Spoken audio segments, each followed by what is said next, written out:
बार की बात है। एक छोटे से गांव में हरीलाल अपने भांजे कन्हैया के साथ रहता था। दोनों का इस दुनिया में एक दूसरे के अलावा कोई नहीं था। दोनों मामा भांजे साथ रहा करते थे। कन्हैया के माँ बाप भी गुजर चुके थे और हरीलाल की पत्नी भी गुजर चुकी थी। उसकी कोई संतान नहीं थी। अरे कन्हैया उठो, मैंने चाय बना दी है। जल्दी से हाथ मुंह धो और चाय पी लो। काम पर भी तो जाना है ना, देरी हो रही है, उठो जल्दी से। अरे मामा, वह काम भी क्या काम है। दिन भर मजदूरी करता हूं, फिर भी थोड़ी सी ही मजूरी मिलती है। मुझे उस जमींदार के पास जाकर काम करना बिल्कुल भी अच्छा नहीं लगता। ऊपर से वह जमींदार कितना मुंहफट और बदतमीज है, सीधा मुंह पर गाली देता है। काश मामा, अगर मेरे पास खुद की जमीन होती और मैं उसमें इतनी मेहनत करता तो आज मैं कहां का कहां होता। आज हमारे पास बहुत धन होता। दिन में सपने देखना बंद करो कन्हैया। हमारे पास कोई जमीन नहीं है और न ही जमीन खरीदने के पैसे हैं। अरे हम तो जैसे तैसे अपना गुजारा कर पाते हैं, वही बड़ी बात है।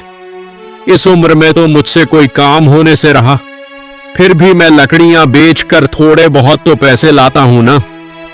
तुम तो जवान हो, कोई भी काम कर सकते हो। कन्हैया, तुम कब तक ऐसे ही मजदूरी करते रहोगे? मेरा क्या है, मैं आज हूं कल नहीं, लेकिन तुम्हें अभी बहुत जीना है। अगर तुम जीवन में कुछ करना चाहते हो, कुछ बनना चाहते हो, तो मुझे लगता है तुम्हें शहर जाकर कोई काम ढूंढ लेना चाहिए।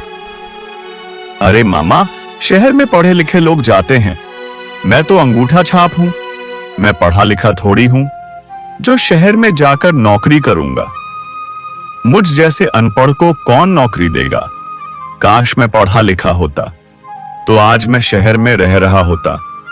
और मामा, मैं तुम्हें भी अपने साथ ही रखता, तुम्हें लकड़ियां बेचने की कोई जरूरत ही नहीं पड़ती। मामा, एक बात बताओ, मेरे पिताजी तो जमीन बेचकर खा गए थे, पियक्कड़ जो थे। उन्होंने मेरे लिए कुछ भी नहीं छोड़ा। लेकिन मामा, आपने जमीन क्यों बेच दी? थोड़ी तो जमीन अपने लिए रख लेते। अब देखो क्या दिन देखने पड़ रहे हैं। अरे कन्हैया, हम दोनों के नसीब में शायद जमीन थी ही नहीं। तुम्हारे मामी के इलाज में मेरी जमीन घर दोनों बिक गए। मैंने दोनों भी जमींदार के पास गिरवी रखे थे, लेकिन तुम्हारे मामी के इलाज में इतने पैसे खर्च हो गए कि इतने पैसे लौटाना मेरे बस की बात नहीं थी। फिर जमींदार ने मेरे घर और जमीन पर कब्जा कर लिया। पैसे भी गए, जमीन भी गई, घर भी गया। और तो और मेरी किस्मत तो देखो, तुम्हारी मामी को भी ना बचा सका, वह भी गई। हम दोनों की ही किस्मत फूटी है। जाने दो, छोड़ो। तुम भी क्या पुरानी बात लेकर बैठ गए। अब जो है सो है, जैसे ऊपर वाले की मर्जी होगी वैसे जिएंगे। चल अब उठ, देरी हो रही है। मैं अभी लकड़ियां काटने जा रहा हूं। तुम चाय नाश्ता कर लो और जमींदार के यहां चले जाना। मामा, उस जमींदार का नाम सुनता हूं ना तो मेरा खून खोलने लगता है, लेकिन मजबूरन जाना पड़ता है। सुबह सुबह उस नासपिटे का मुंह देखना पड़ता है, और वो भी नासपिटा कहीं का। सुबह सुबह बहुत सुनाता है, सीधे मुंह तो कभी बात भी नहीं करता। कन्हैया, हमारी मजबूरी है बेटा, उसके अलावा हमारे पास कोई रास्ता नहीं है। अगर तुम वह भी काम छोड़ दोगे तो हमें भूखे रहने की नौबत आ जाएगी। हम अपना पेट कैसे पालेंगे? जब तक कोई दूसरा काम नहीं मिलता तब तक तुम्हें वही काम करना होगा। अब तुम बातें ही करते रहोगे या जाओगे भी? हाँ हाँ मामा, जा रहा हूं। हरीलाल लकड़ियां लेने जंगल चला जाता है और कन्हैया चाय नाश्ता करता है। उसके बाद कन्हैया भी जमींदार के यहाँ काम पर चला जाता है। कन्हैया को आते देख जमींदार बोलता है, क्यों बे नमक हराम, ये क्या कोई वक्त है आने का? माफ करना जमींदार जी, थोड़ी सी देर हो गई। तुम इसे थोड़ी सी देर कहते हो? तुम पूरे आधे घंटे देरी से आए हो। तुझे पता है ना, मुझे देरी से आने वाले लोग बिल्कुल पसंद नहीं। तुझे इस बात की सजा मिलकर रहेगी। आज तेरे आधे दिन की तनख्वाह काट दी जाएगी ताकि तू आइंदा ऐसी भूल ना करे। इस बार माफ कर दीजिए मालिक, अगली बार मैं वक्त पर आऊंगा। मेरी तनख्वाह मत काटिए। पहले ही मुझे कितनी कम तनख्वाह मिलती है, उसमें से भी आप आधे दिन की तनख्वाह काट लोगे तो मेरे पास बचेगा ही क्या? काम करने का क्या फायदा? मैं तो सिर्फ आधा घंटा ही देरी से आया हूं। मैं आधा घंटा ज्यादा रुक कर काम कर लूंगा। एक तो देरी से आते हो, ऊपर से मुंह चला रहे हो। बोल तो ऐसे रहे हो जैसे आधा घंटा रुककर मुझ पर कोई एहसान कर रहे हो। कोई जरूरत नहीं है। मैंने एक बार कह दिया तो कह दिया। मैं तुम्हारी आधे दिन की तनख्वाह काट कर ही रहूंगा। सीधी तरह काम करना है तो करो, वरना निकलो यहां से। मुझे तुम्हारे जैसे की जरूरत नहीं है। मुझे वक्त पर काम करने वाले लोग चाहिए, तुम्हारे जैसे कामचोर नहीं। ये सारी बातें सुन कन्हैया को बहुत गुस्सा आता है, लेकिन वह कुछ बोल नहीं पाता और अपने काम पर लग जाता है। कुछ दिन ऐसे ही बीत जाते हैं। एक दिन गांव में बहुत भयंकर बाढ़ आती है। बाढ़ इतनी भयंकर होती है कि पूरा गांव का गांव बह जाता है। उसमें गांव के बहुत सारे लोग मारे जाते हैं। किसी का भी घर नहीं बच पाता। उसमें कन्हैया और घर हरीलाल का भी घर बह जाता है। किस्मत से दोनों बच जाते हैं और किसी तरह बचकर उस गांव से बाहर आ जाते हैं और दूसरे गांव में पहुंचकर एक पेड़ के नीचे बैठ जाते हैं। कन्हैया बोलता है, ये क्या हो गया मामा? ये सब कैसे हो गया? हमने तो कभी सोचा भी नहीं था कि ऐसा कुछ हो जाएगा। देखते ही देखते पूरा गांव का गांव खत्म हो गया। वह तो भला करे भगवान का, हम उसमें बच गए, वरना हमारी तो आज कोई खैर नहीं थी। मामा, आज मैंने मौत को बहुत करीब से देखा है। आज तो हम दोनों के दोनों मर जाते। हमारी किस्मत बहुत अच्छी है मामा, जो हम बच निकले। लेकिन मामा, अब क्या होगा? अब हम कहां जाएंगे? हमारे पास ना तो अब अपना घर रहा और ना ही हमारा गांव। हमारा गांव तो पूरा लबालब पानी से भरा हुआ है। अब कहां रहेंगे, कहां जाएंगे? और हमारा तो इस पूरी दुनिया में कोई रिश्तेदार भी नहीं है। अब क्या करें मामा? हाँ कन्हैया, सही कह रहे हो। इतनी भयंकर बाढ़ तो मैं अपनी पूरी जिंदगी में नहीं देखी। इतना डरावना और खौफनाक मंजर देख मैं तो सच में डर गया था और मुझे लग रहा था कि आज मेरा भी आखिरी दिन है। अब मैं नहीं बच पाऊंगा, पर ऊपर वाले ने हमें बचा ही लिया। और अब देखते हैं, अगर ऊपर वाले ने हम जीवन दान दिया है तो ऊपर वाला ही हमें आगे का रास्ता दिखाएगा। हमें कुछ दिनों के लिए कहीं और गुजारा करना ही होगा, क्योंकि कुछ दिनों तक हमारे गांव में पानी तो ऐसा ही रहेगा। जब तक ठीक नहीं हो जाता, हमें दूसरी जगह ढूंढनी होगी। कन्हैया, वैसे भी थोड़ी देर में रात हो जाएगी। हमें कोई ना कोई रहने के लिए ठिकाना ढूंढना पड़ेगा। और इस गांव में हमारा कोई जान पहचान वाला तो है नहीं। किसे मदद मांगेंगे? और वैसे भी हमारी मदद कौन करेगा?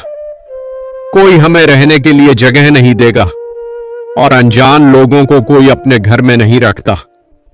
लोग हमें चोर समझकर भगा देंगे और यहां बैठे रहने से भी कोई फायदा नहीं होने वाला। चलो चलकर देखते हैं, कोई जगह मिल जाए। यही सोचकर दोनों वहां से निकल जाते हैं और रहने के लिए जगह ढूंढने लगते हैं।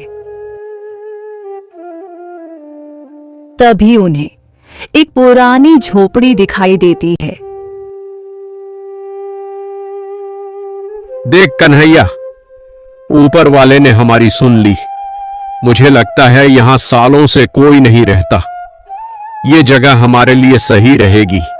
थोड़ी सी गंदी है, पर हम इसे साफ कर लेंगे और हम इसे रहने लायक बना लेंगे। जब तक हमारा गांव ठीक नहीं हो जाता, हम यहीं रह लेते हैं। मामा, रहने का इंतजाम तो हो गया, लेकिन मुझे तो भूख भी बहुत लगी है। अब खाने का क्या? थोड़ा सब्र कर कन्हैया, जान बची तो लाखों पाए। खाने का क्या है? अगर ऊपर वाले ने रहने का इंतजाम कर दिया है तो खाने का भी कर ही देगा। थोड़ा सब्र कर। तुझे नहीं लगता हमारी जान बच गई? इससे ज्यादा जरूरी और क्या हो सकता है? आज के दिन तो हमें भूखे पेट ही सोना पड़ेगा। कल देखते हैं, अगर कुछ हो पाए तो। इस गांव में अगर थोड़ा बहुत भी कहीं काम मिल गया तो खाने का भी इंतजाम हो ही जाएगा। हाँ मामा, वह भी है। आप सही कह रहे हो। मैं भी कल इस गांव में निकलकर देखता हूं। अगर किसी के पास कोई काम हो तो कर लूंगा। फिर दूसरे दिन कन्हैया और हरिलाल गांव में काम की तलाश में निकल पड़ते हैं। नमस्ते सेठ जी, मेरा नाम हरिलाल है। हम दोनों चंदनपुर गांव से आए हैं। हम दोनों के पास रहने का कोई ठिकाना नहीं था। हम आप ही के गांव में बाहर एक छोटी सी झोपड़ी है, वहां रह रहे हैं। हम दोनों बहुत परेशानी में हैं। हमारे गांव में बहुत भयंकर बाढ़ आई थी, जिसमें हमारा पूरा का पूरा गांव बह चुका है। किस्मत से हम दोनों बच निकले, लेकिन सेठ जी, दोनों के पास कुछ भी नहीं बचा है। हम दोनों कल से भूखे हैं। पेट में अन्न का दाना तक नहीं है। आपसे गुजारिश है कि हम दोनों को कोई काम दे दीजिए, ताकि हम काम करके अपना गुजारा कर सके। तुम दोनों के साथ तो बहुत बुरा हुआ, लेकिन हीरालाल, तुम्हारी उम्र तो देखो। मैं तुम्हें कैसे काम दे सकता हूँ? इस उम्र में तुमसे क्या काम होने वाला है?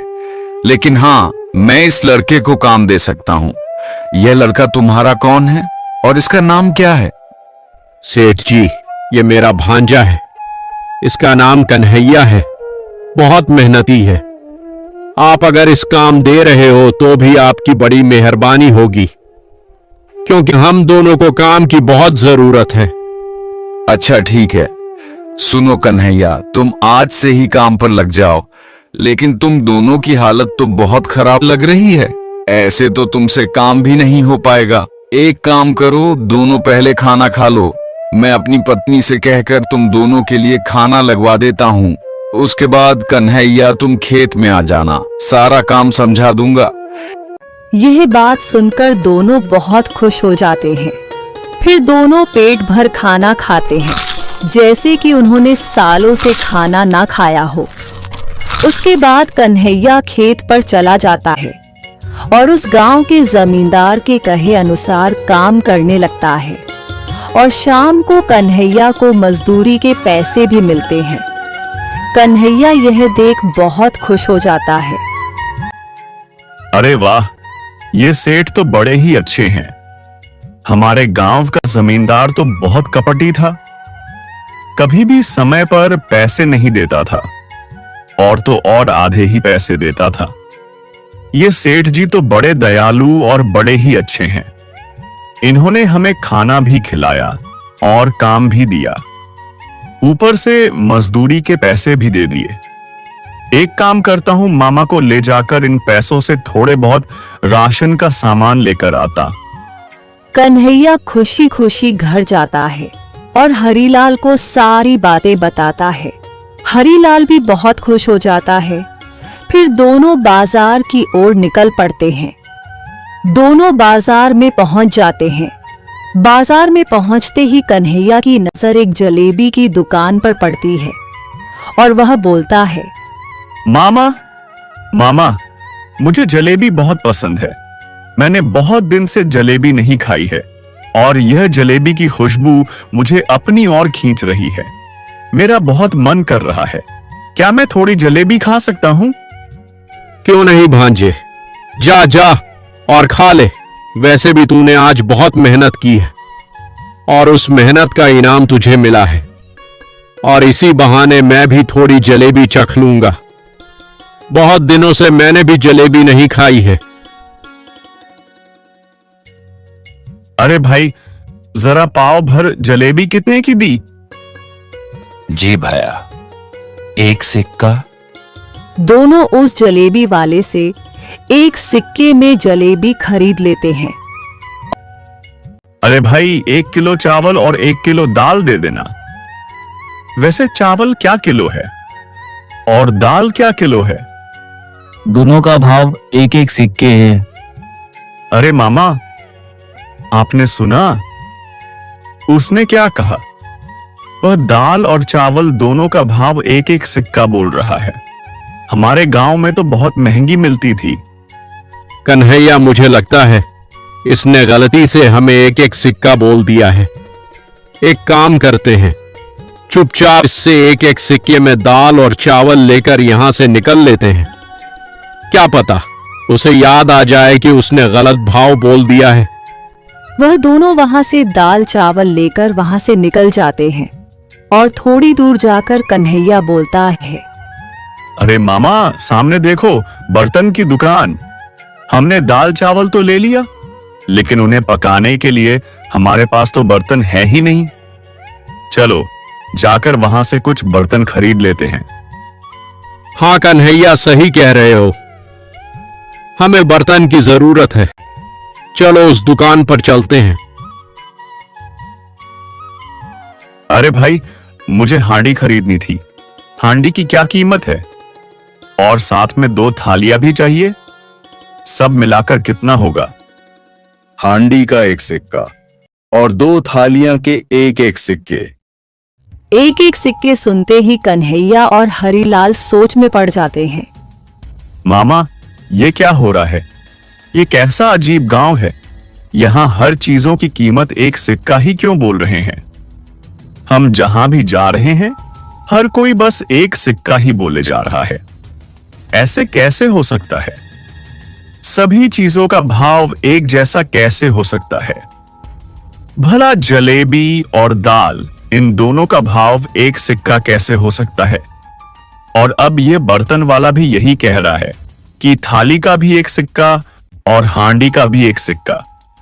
भले ऐसा कैसे हो सकता है? कन्हैया, मुझे तो लगता है जरूर यहाँ कुछ गड़बड़ है। यह गांव मुझे कुछ ठीक नहीं लग रहा। एक काम करते हैं, इससे बर्तन खरीद लेते हैं और जाकर और चीजों के दाम भी पता करते हैं। दोनों उस बर्तन वाले से बर्तन लेकर एक फल की दुकान पर जाकर खड़े हो जाते हैं और बोलते हैं, अरे भाई, ये फल कैसे दिए? 1 सिक्का किलो। कन्हैया और हरीलाल का सिर चकरा जाता है और कन्हैया बोलता है, मामा, ये यहाँ क्या हो रहा है? यहाँ सारे लोग 1 ही सिक्का क्यों बोल रहे हैं? सब सामान का भाव एक जैसा कैसे हो सकता है?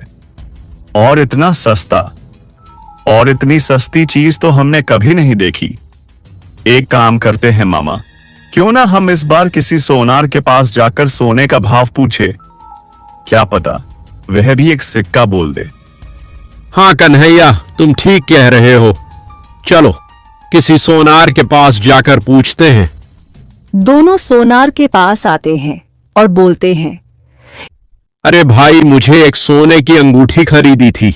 सोने का भाव क्या चल रहा है? भाई, तुम यहाँ से सोने की अंगूठी खरीदो या फिर सोने का हार खरीदो। यहाँ सोने और चांदी का एक ही भाव है। तुम जो भी खरीदोगे उसका तुम्हें 1 सिक्का देना पड़ेगा। अरे भाई, तुम यह क्या कह रहे हो? सोने और चांदी का भला एक भाव कैसे हो सकता है? और अब अभी हम बाजार से आ रहे हैं, सारी की सारी चीज 1 सिक्के में मिल रही है। यह कैसे हो सकता है? हमने इससे पहले ऐसा कभी नहीं देखा कि हर चीज का एक भाव हो। हमने जलेबी खरीदी, वह भी हमें 1 सिक्के में मिली, और तुम तो सोना बेच रहे हो। सोने और जलेबी का भाव एक जैसा कैसे हो सकता है? क्या तुम्हें इससे कोई नुकसान नहीं होता? तुम सारे व्यापारी एक ही भाव लगाकर क्यों बैठे हो? यह अजीब बात है। अरे भैया, तुम यहाँ नए आए हो क्या? क्या तुम्हें नहीं पता? यहाँ सारी चीज एक सिक्के में ही मिलती है। लेकिन ऐसा क्यों? ऐसा कैसे हो सकता है? सारी चीज और सोने चांदी का भाव एक जैसा ही या हो कैसे सकता है? अरे तुम्हें नहीं पता, इस गांव के राजा ने इस बात का आदेश दिया है। यह सब उनके कहे अनुसार ही हो रहा है। सारे चीजों का दाम उन्होंने एक ही रखा है। उनका कहना है कि हमें हमारे गांव में कोई अमीर और गरीब नहीं रहना चाहिए। सारे लोग एक समान रहने चाहिए। सारे लोगों को एक समान दाम मिलना चाहिए। इसलिए हम सारे व्यापारी एक सिक्के में चीज बेचते हैं। हमें भी किसी चीज की जरूरत लगी तो वह भी हमें एक सिक्के में ही मिल जाती है। यह वह हमारे राजा का हुक्म है, और जो कोई भी उनके आदेश के खिलाफ जाएगा और एक सिक्के से कम या ज्यादा भाव में बेचेगा तो राजा उसे सूली पर चढ़ा देगा। अगर इसमें रहना है तो तुम्हें भी ये सारी चीज माननी ही होगी, और तुम यहाँ की चीज कहीं और जाकर बेच नहीं सकते। यह भी उनके आदेश के खिलाफ है। अगर तुम ऐसा करते हो तो भी तुम्हें से सूली पर चढ़ा दिया जाएगा। यह सुनकर हरिलाल और कन्हैया दोनों का सर घूम जाता है। दोनों ये सारी बातें सुन बहुत गहरी सोच में पड़ जाते हैं और वहां से निकल आते हैं। घर जाकर कन्हैया बोलता है, मामा, मुझे तो ऐसा लग रहा है कहीं मैं सपनों की नगरी में तो नहीं आ गया। यह सब कुछ एक सपने जैसा है। सारे चीजों के दाम एक जैसे। सोचो मामा, इतना सस्ते में अगर गुजारा हो जाएगा तो हमें तो ज्यादा काम करने की जरूरत ही नहीं पड़ेगी। सारा कुछ एक सिक्के में मिल जाता है। इसका मतलब अगर मैं घर भी खरीद लूंगा तो भी मुझे एक सिक्के में ही मिल जाएगा। सोना चांदी भी लूंगा तो भी एक सिक्के में मिल जाएगा। मामा, मुझे लगता है हमारे लिए यह जगह बहुत अच्छी है। यह तो एक सपने जैसा है। हम सब कुछ ले सकते हैं, एक ऐश और आराम की जिंदगी जी सकते हैं, और हमें ज्यादा मेहनत करने की जरूरत ही नहीं पड़ेगी, क्योंकि सारा कुछ एक सिक्के में जो मिल जाएगा। हम तो भरपेट खाना खा सकते हैं। मुझे तो यकीन ही नहीं हो रहा मामा, सचमुच ऐसा लग रहा है जैसे मैं सपने में हूं। अब हमारी तो ऐश ही ऐश है मामा। हम तो बेकार में ही परेशान हो रहे थे कि हमारा गुजारा कैसे होगा। यहाँ तो हमारा बहुत आसानी से गुजरा हो जाएगा। नहीं कन्हैया, तुम गलत सोच रहे हो। यह सही नहीं है। सारी चीजों के दाम एक जैसा होना सही नहीं है। यहाँ बहुत बड़ी गड़बड़ है। मुझे तो लगता है इनका राजा कोई पगलेट है। जिस गांव में ऐसा पागल राजा हो, उस गांव में कुछ भी हो सकता है, क्योंकि वह राजा कभी न्याय नहीं करेगा। उसे न्याय क्या होता है इस बात का पता ही नहीं होगा। अगर पता होता तो सारी चीजों का दाम एक जैसे नहीं रखता। यहाँ बेकसूर को भी सजा उसका सजा हो सकती है, क्योंकि उस राजा के नजर में बेकसूर और गुनहगार दोनों एक समान ही होंगे, क्योंकि वह सबको एक समान ही देख रहा है। यहाँ रहेंगे तो हम एक दिन बहुत बड़ी मुसीबत में फंस जाएंगे। कन्हैया, जो जैसा दिखता है वैसा होता नहीं। यह भले ही तुम्हें दिखने में और सोचने में अच्छा लग रहा है, लेकिन यह बहुत खतरनाक है। हमें ऐसे गांव में नहीं रहना चाहिए। यहाँ कभी भी कुछ भी हो सकता है। ये जगह हमारे लिए ठीक नहीं। हमें इस गांव से फौरन निकल जाना चाहिए। अरे मामा, तुम्हें हो क्या गया है? सठिया गए हो क्या? एक तो इतनी सस्ते में चीज मिल रही है, हमारी तो ऐश हो जाएगी, और तुम बेफालतू की बातें किए जा रहे हो। ऐसा कुछ नहीं है। तुम ये सब सोचना बंद करो। और यह राजा तो बहुत ही अच्छा है, सबको एक समान देखता है। उसके लिए कोई अमीर नहीं, कोई गरीब नहीं। इससे अच्छी बात और क्या हो सकती है?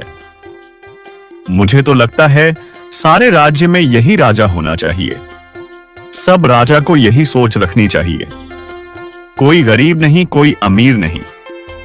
यहां तो भेदभाव का कोई सवाल ही पैदा नहीं होता। ये कितनी अच्छी बात है। तुम ये भी तो सोचो, यहां का गरीब भी जो चाहे वह खरीद सकता है। हम भी अमीरों जैसी जिंदगी जी सकते हैं, वह भी बहुत सस्ते में। हमें यही रहना चाहिए।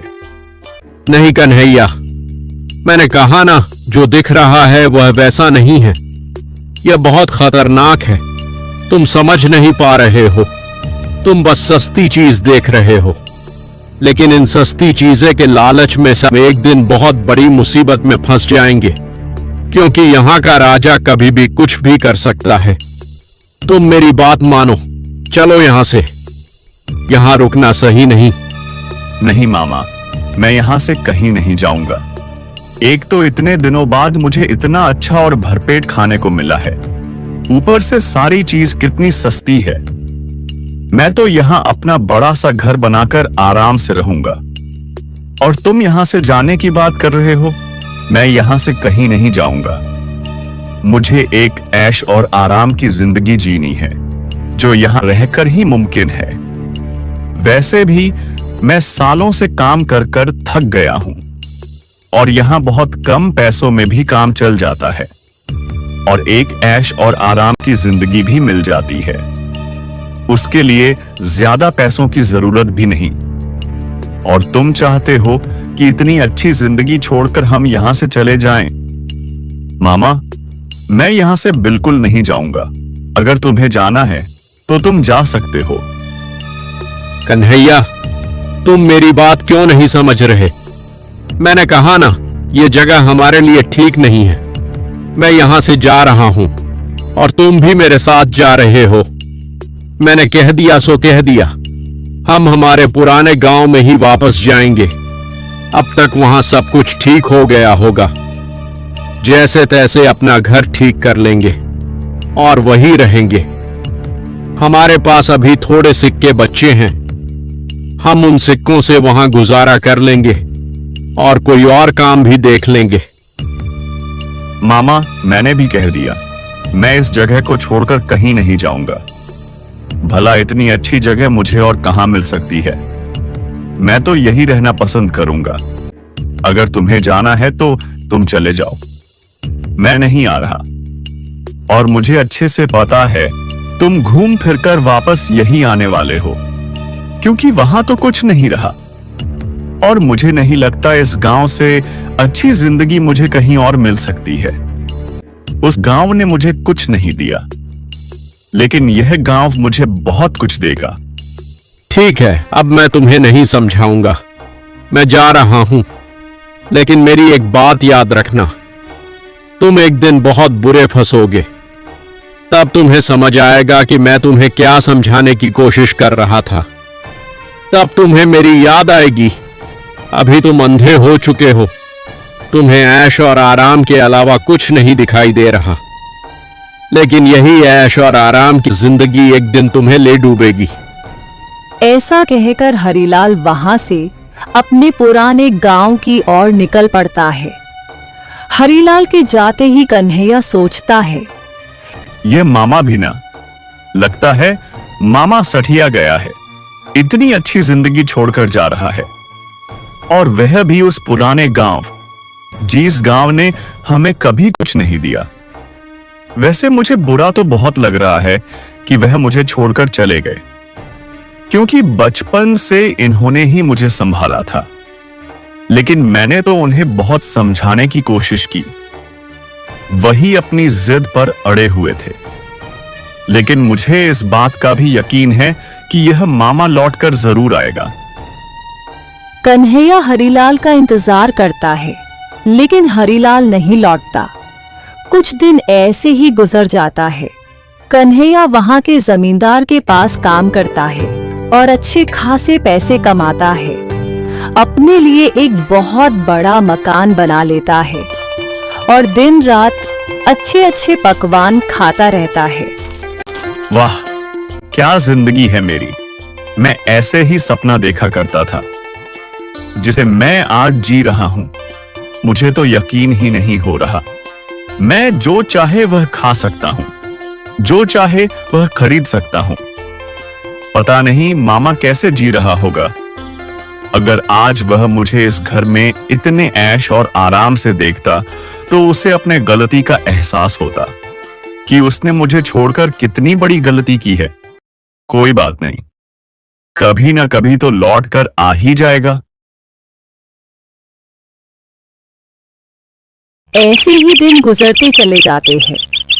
एक दिन राजा के दरबार में सिपाही एक चोर को पकड़ लाते हैं और मंत्री राजा से कहते हैं, महाराज, ये आदमी चोर है। इसने हमारे गांव में चोरी करने की कोशिश की है। इसे एक आदमी ने रंगे हाथ पकड़ा है, जिसका यह सामान चुरा रहा था। अच्छा, तो यह बात है। ये किस आदमी का सामान चुरा रहा था? वह आदमी कौन है जिसे इसने पकड़ा? महाराज, वो आदमी में ही हूँ। मेरा नाम बिरजू है। मैं बाजार में अपने लिए खरीदारी कर रहा था। तभी ये आदमी चुपचाप मेरी थैली उठाकर भागने ही वाला था। तभी मैंने इसे पकड़ लिया। अच्छा, मंत्री जी, तुम क्या मूर्ख हो गए हो क्या? तुमने इस आदमी को क्यों पकड़ा? तुम्हें तो बिरजू को पकड़ना चाहिए था। सारे लोग चौंक जाते हैं। बिरजू कहता है, महाराज, आप ये क्या कह रहे हैं? चोरी मैंने नहीं, इसने की है। फिर मुझे किस बात की सजा? मूर्ख कहीं के, सारी गलती तुम्हारी है। इसमें इस चोर की कोई गलती नहीं। यह चोर तो तुम्हें बताने आया था कि तुम्हें अपनी चीज संभाल कर रखनी चाहिए, क्योंकि वह चीज कभी भी कोई भी चोरी कर सकता है। यह सब तुम्हारी लापरवाही की वजह से हुआ। अगर तुम लापरवाह ऐसा नहीं करते तो तुम्हारी चीज चोरी नहीं होती। यह सब तुम्हारी लापरवाही की वजह से हुआ है। तो हम इस चोर को किस बात की सजा दे? तुम लापरवाह हो, इसलिए तुम्हारे साथ यह सब कुछ हुआ है, और हम हमारे राज्य में यह लापरवाही नहीं चाहते। मैं नहीं चाहता कि जो तुमने किया है वह कोई और करे। इसीलिए तुम्हें इस लापरवाही की सजा जरूर मिलेगी। इस चोर की इसमें कोई गलती नहीं है। इसने चोरी कर तुम्हें सबक सिखाया है कि आइंदा तुम ऐसी लापरवाही ना करो। मंत्री जी, इस चोर को जाने दो और इस बिरजू को अभी पकड़ के कारागृह में डाल दो, और कल सुबह हम इसे फांसी पर चढ़ा दो, ताकि इसका अंजाम देख हमारे राज्य का कोई आदमी ऐसी लापरवाही ना करे। बिरजू पूरी तरह से घबरा जाता है और कांपने लगता है, और बिरजू को कारागृह में डाल देते हैं। और अगली सुबह बिरजू को फांसी के लिए खड़ा किया जाता है, और जल्लाद फांसी का फंदा उसके गले में डालता है, तो वह बिरजू के गले में ठीक से नहीं बैठता और फिसल कर निकल जाता है। उसे जल्लाद के दिमाग में यह बात नहीं आती कि उस फांसी के फंदे को गले के हिसाब से छोटा या बड़ा किया जा सकता है। जल्लाद सोच में पड़ जाता है और राजा से कहता है, महाराज, यह तो बहुत गड़बड़ी हो गई। ये फांसी का फंदा तो इसके गले में बैठ ही नहीं रहा। हम इसे फांसी कैसे देंगे? इसको तो इस फंदे में फांसी नहीं लगेगी। मूर्ख कहीं के!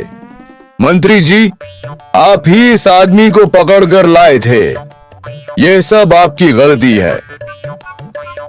अगर इस आदमी को इस फंदे से फांसी नहीं दी जा सकती, तो इस फंदे के लिए कोई ऐसा गला ढूंढ कर लाओ जिसके गले में यह फांसी का फंदा पूरी तरह से बैठ सके। अभी के अभी जाओ और ऐसा आदमी ढूंढो। जिसका गला इस फंदे में ठीक तरह से आ जाए। इस आदमी को छोड़ दो, ये फांसी देने के लायक नहीं है। हमें जिस आदमी की जरूरत है वैसा आदमी ढूंढ कर लाओ, और याद रखना ये काम आज की आज हो जाना चाहिए। अगर तुमने आज के आज ऐसा आदमी नहीं ढूंढा जिसके गले में यह फंदा पूरी तरह से ठीक बैठ जाए, तो हम तुम्हें ही सूली पर चढ़ा देंगे। नहीं नहीं महाराज, हम आदमी ढूंढ कर लाते हैं। मैं अभी के अभी जाता हूँ। वह मंत्री गांव में निकल पड़ता है और ऐसा आदमी खोजता है जिसके गले में वह फांसी का फंदा ठीक तरह से बैठ जाए। वह कई लोगों के गले में वह फांसी का फंदा डालकर देखता है। लोग कांपने लगते हैं, और जब वह फांसी का फंदा उनके गले में नहीं आता तो उनके जान में जान आती है और वह छूटकर वहां से भाग जाते हैं। मंत्री बहुत परेशान हो जाता है। फिर उसे एक जगह कन्हैया खरीदारी करते हुए दिखाई देता है। मंत्री उसे देख सोचता है, मुझे लगता है इस आदमी का गला इस फंदे में पूरी तरह से बैठ जाएगा। अभी लगाकर देखता हूँ। मंत्री कन्हैया के पास जाकर उसके गले में वह फंदा डालता है तो कन्हैया के गले में वह फंदा पूरी तरह से ठीक बैठ जाता है। ये देख मंत्री बहुत खुश हो जाता है और बोलता है, अरे वाह, हमें जो आदमी चाहिए था वह मिल गया। हमें हमारे फंदे के लिए गला मिल गया। इसका गला तो पूरी तरह से एकदम बराबर बैठ रहा है। हमें यही आदमी चाहिए था। चलो हमारे साथ, तुम्हें फांसी देनी है। राजा का आदेश है। अरे तुम ये क्या कर रहे हो? मैंने किया क्या है? मुझे क्यों फांसी पर चढ़ा रहे हो? मेरी गलती क्या है? ए मूर्ख लड़के, कोई सवाल जवाब नहीं। यह हमारे महाराज का आदेश है, और यहाँ हमारे महाराज के आदेश के आगे कोई सवाल जवाब नहीं होता। तुम्हें कल सुबह ही फांसी दी जाएगी। चलो हमारे साथ। हमें महाराज को यह खुशखबरी देनी है कि हमें फंदे के लिए एक गला मिल गया है। महाराज देखेंगे तो बहुत खुश हो जाएंगे। कन्हैया डर के मारे कांपने लगता है।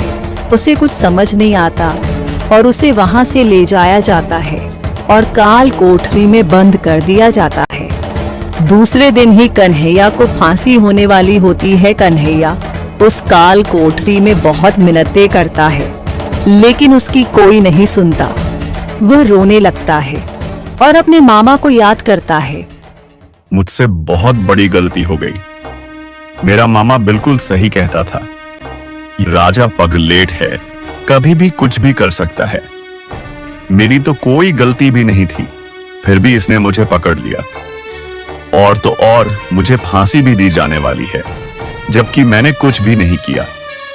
ये कैसा पागल गांव है।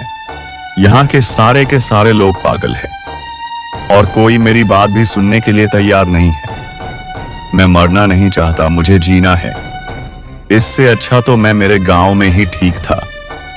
काश मैं मेरे मामा की बात सुनकर उनके साथ चला गया होता, तो आज मुझ पर यह नौबत नहीं आती। मुझे मेरे मामा की बात ना सुनने की वजह से इतनी बड़ी सजा मिल रही है। हे भगवान, मेरा मामा जाने बाद जहां कहीं भी हो उस तक मेरी बात पहुंचा दे, क्योंकि एक वही है जो मेरी मदद कर सकते हैं। उसके अलावा इस गांव में तो कोई मेरी एक भी नहीं सुनेगा, क्योंकि यहाँ के लोग उस पगलेट राजा के बात के आगे नहीं जाएंगे। हे भगवान, बस एक बार मेरी मदद कर दो। मैं वादा करता हूं, आज के बाद मैं खुद की मनमानी नहीं करूंगा। मैं कोई लालच नहीं करूंगा। जैसा मेरा मामा कहेगा मैं वही करूंगा। एक बार मेरे मामा को यहां भेज दो। मुझे बचा लो भगवान। मैं जीना चाहता हूं, मैं मरना नहीं चाहता। और यहाँ हरिलाल उसके पुराने ही गांव में रह रहा होता है और जैसे तैसे अपना पेट पाल रहा होता है। वह उसी दिन बाजार की तरफ जाता है तो रास्ते में उसे उसी गांव का एक सोनार मिलता है जो हरिलाल को कन्हैया की बात बताता है कि उसे कल सुबह ही फांसी होने वाली है। यह बात सुनकर हरिलाल बहुत परेशान हो जाता है और फौरन उसे गांव की ओर रवाना हो जाता है। हरिलाल किसी तरह से चोरी छुपे जाकर कन्हैया के पास पहुंच ही जाता है। कन्हैया उसे देख बहुत खुश हो जाता है, मानो उसे जिंदगी की सबसे बड़ी खुशी मिल गई हो। वह अपने मामा को रोते रोते सारी बात बताता है। कन्हैया, मैंने तुम्हें पहले ही कहा था। खैर, अब इन सब बातों का कोई मतलब नहीं। मेरे पास एक बहुत अच्छी तकरीब है। अगर बचना चाहते हो तो चुपचाप वही करो जो मैं बोल रहा हूं। कल सुबह जब तुम्हें फांसी दी जाएगी तब मैं वहां आऊंगा और मैं राजा से यह कहूंगा कि फांसी तुम्हें नहीं, मुझे मिलनी चाहिए। अरे नहीं मामा, मेरे लिए इतनी बड़ी कुर्बानी मत दीजिए। तुम क्या मेरे लिए अपने आप को सूली पर चढ़ा दोगे? नहीं मामा, गलती तुम्हारी नहीं मेरी है। मामा, मैं तुम्हें फांसी पर नहीं चढ़ने दूंगा। अरे बेवकूफ कहीं के, मैं फांसी पर नहीं चढ़ रहा हूं। तुम्हारी गलती की सजा मैं क्यों भुगतूं? तुम्हें ही ऐश और आराम की जिंदगी चाहिए थी ना, तुम उसी की सजा भुगत रहे हो। मेरी बात ध्यान से सुनो, तुम बीच में कुछ नहीं बोलोगे। मैं बस जितना कह रहा हूं उतना करो। मैं जब राजा को यह कहूंगा तब तुम मेरी बात काटते हुए यह कहना कि तुम्हें ही फांसी चाहिए और राजा को इस बात के लिए जबरदस्ती करना कि तुम्हें फांसी दी जाए। ये क्या बोलते जा रहे हो मामा? मुझे तो समझ नहीं आ रहा। तुम यहाँ मुझे बचाने आए हो या मरवाने आए हो? ऐसा बोलने से तो वह राजा मुझे तुरंत फांसी पर लटका देगा। मैं मरना नहीं चाहता मामा, मैं जीना चाहता हूँ। अरे बेवकूफ कहीं के, तुम्हारे पास तो अक्ल नाम की चीज ही नहीं है। तुम बिल्कुल कम दिमाग हो। मैं जितना बोल रहा हूं उतना करो। कन्हैया को हरिलाल की बातें समझ नहीं आती, लेकिन वह मान जाता है और दूसरे दिन कन्हैया को फांसी के लिए तैयार किया जाता है। उसे फांसी देने ही वाले होते हैं, तभी हरिलाल वहां पर आकर महाराज से कहता है। रुक जाइए महाराज, फांसी इसे नहीं, मुझे चाहिए। ये फांसी रोक दीजिए। तुम कौन हो और तुम फांसी के फंदे पर क्यों चढ़ना चाहते हो? क्या तुम्हें मरने से डर नहीं लगता? महाराज, वो बहुत राज की बात है, मैं आपको नहीं बता सकता। मेरी बस इतनी इच्छा है कि इस समय मुझे फांसी मिलनी चाहिए। आप इसे उस जगह से हटाइए और मुझे फांसी दीजिए। मैं यह फांसी लेना चाहता हूं। फिर कन्हैया बोल पड़ता है। नहीं नहीं महाराज, इस बूढ़े की बात सुनने की कोई जरूरत नहीं है। ये बूढ़ा पगला गया है। मुझे फांसी चाहिए, अब मुझे फांसी दीजिए। नहीं महाराज, अगर आपको लगे तो इस आदमी को बाद में फांसी दीजिएगा, लेकिन अभी इस वक्त मुझे फांसी चाहिए। जल्दी कीजिए, वक्त निकलता जा रहा है। मुझे फांसी पर चढ़ना है। राजा ये सारी बातें सुनकर चौंक जाता है और हरिलाल से पूछता है। तुम दोनों इस फांसी के लिए झगड़ा क्यों कर रहे हो और तुम्हें फांसी क्यों चाहिए? महाराज, वह मैं आपको नहीं बता सकता। वह एक बहुत बड़ी राज की बात है। मूर्ख कहीं के, तुम जानते भी हो तुम किसी से बात कर रहे हो। हम यहाँ के महाराज हैं, तुम्हें हमें वह बात बतानी ही होगी। बताओ, तुम फांसी क्यों लेना चाहते हो? नहीं तो मैं तुम्हें हाथी के नीचे चलवा दूंगा। ठीक है महाराज, मैं आपको सारी बात बताता हूं। दरअसल बहुत सालों में एक बार ऐसा मुहूर्त आता है, जिस मुहूर्त में अगर कोई आदमी फांसी पर लटक जाए तो उस पर भगवान की विशेष कृपा प्राप्त होती है। और अगले जन्म में वह बहुत बड़े विशाल साम्राज्य का राजा बनता है, और वह एक ऐसा राजा बनता है जिसके सामने देवता भी सर झुकाएंगे। वह इतना बलवान होता कि तीनों लोगों में भी उसके सामने टिकने वाला कोई नहीं होगा। महाराज, मैं अभी भिखारी की तरह जिंदगी जी रहा हूं, और अगर मैं आज इस वक्त फांसी पर लटक जाता हूं तो मेरा तुरंत ही दूसरा जन्म होगा, और उस जन्म में मैं ये जिंदगी जीऊंगा जो मैंने आपको बताया। इसलिए मैं फांसी पर चढ़ना चाहता हूं। मुझे फांसी लगा दीजिए महाराज। और यह बात इस कन्हैया को भी पता है, इसलिए यह भी फांसी लेना चाहता है। आप मेरी बात सुनिए, वो फांसी दीजिए, इसे नहीं। महाराज सारी बातें सुन सोच में पड़ जाते हैं और मन ही मन सोचते हैं, अच्छा, तो यह बात है, इसीलिए दोनों फांसी के लिए लड़ रहे हैं। इस बात का अधिकार तो सबसे पहले मुझे मिलना चाहिए, क्योंकि मैं सबसे बड़ा हूं और इस गांव का राजा हूं। अगर यह वक्त निकल जाएगा तो मैं इतना बड़ा राजा कभी नहीं बन पाऊंगा। यह अधिकार मुझे मिलना चाहिए, इन दोनों को नहीं। राजा यह सब सोच ही रहा होता है, तभी राजा का मंत्री बोल पड़ता है। महाराज, मेरी आपसे विनती है, मैं भी राजा बनना चाहता हूँ। भले इस जन्म में नहीं बन पाया, लेकिन अगले जन्म में मैं राजा बनना चाहता हूँ, और वह भी आपसे भी बड़ा राजा। महाराज, मेरी आपसे विनती है, आप मुझे फांसी दे दीजिए। नहीं मंत्री, इस फांसी पर सबसे बड़ा अधिकार मेरा है, क्योंकि मैं यहाँ का राजा हूं, और जो मैं कहूंगा वह तुम्हें मानना होगा। इस फांसी पर कोई नहीं, सिर्फ मैं चढ़ूंगा। मैं तुमसे कह रहा हूं, मुझे फांसी दे दो, यह हमारा आदेश है। महाराज, आप क्या कह रहे हैं? आप तो अभी इस राज्य के राजा ही हो। आपके जाने के बाद यह सारा राज्य कौन संभालेगा? आपका यहाँ रहना जरूरी है।